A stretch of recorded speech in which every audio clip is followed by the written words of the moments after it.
जय Hind dear student. Question है 2 mole of ideal helium gas are in a rubber one balloon at 30 degree centigrade.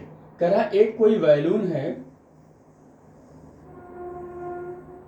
ये कोई एक balloon है और कह रहा है इस बैलून में 1 मोल क्या भर दिया गया, 2 मोल क्या भर दिया गया है बेटे, 2 मोल यहां पर कह रहा है हीलियम गैस भर दिया गया है, हीलियम गैस भर दिया गया है।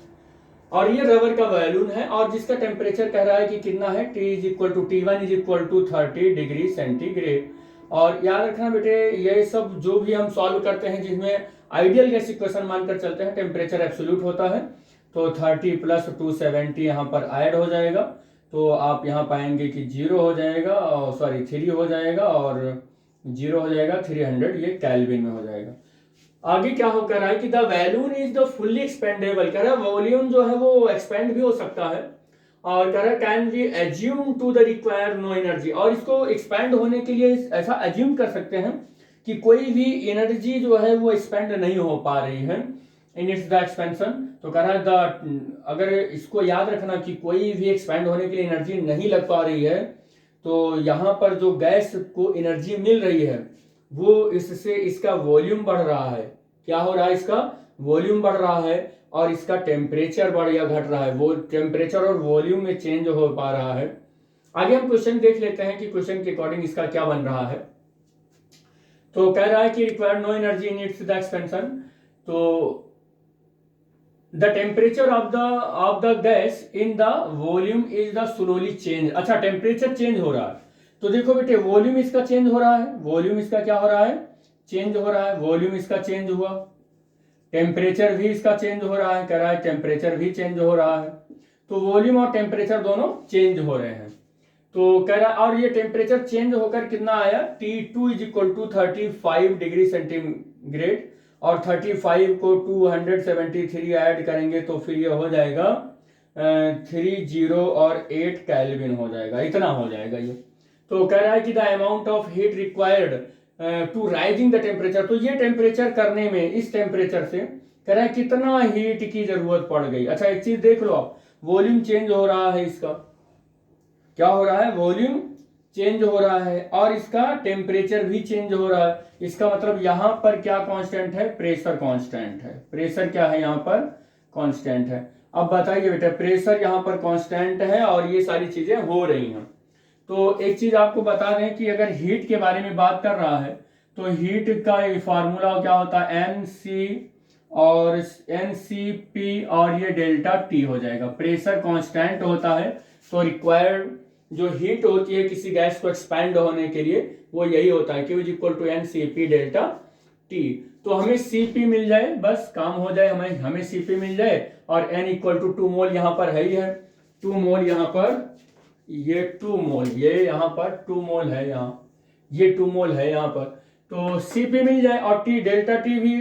अच्छा एक चीज और बता दें बेटे, अगर मैं इसको केल्विन में ना भी कन्वर्ट करता तो भी मेरा काम हो जाता, क्योंकि चेंज इन जो टेम्परेचर है, अगर मैं 35 माइनस 30 निकालूंगा तब भी 5 केल्विन या 5 degree centigrade. Change in temperature को मैं जानता हूं कि केल्विन और degree centigrade, change in temperature अगर वो केल्विन में हो या चेंज इन टेम्परेचर वो डिग्री सेंटीग्रेड में हो तो दोनों सेम ही होता है, क्योंकि हमें पता है कि चेंज इन मतलब एक केल्विन का चेंज जो होता है वो 1 डिग्री सेंटीग्रेड के इक्वल होता है। चेंज की बात हो रही है, स्केल की बात नहीं हो रही, प्रॉपर स्केल पर आप जा रहे हो इंडिविजुअल। तो यहां पर आप देखेंगे तो डेल्टा T तो आपको मालूम ही होगा, चाहे आप इसका डिफरेंस निकाल लें, T2 माइनस T1 केल्विन वाले का आप निकाल लें तो भी केल्विन वाले का निकालेंगे तो भी 308 और माइनस 303 तब भी आ जाएगा आपका कितना, 5। और चाहे आप डिग्री सेंटीग्रेड यहाँ पर लिखे हैं तो केल्विन हटा दीजिए तब भी यहाँ पर केल्विन आ जाएगा। तो देखें दोनों चेंज सेम ही आएगा, कोई दिक्कत नहीं होगा।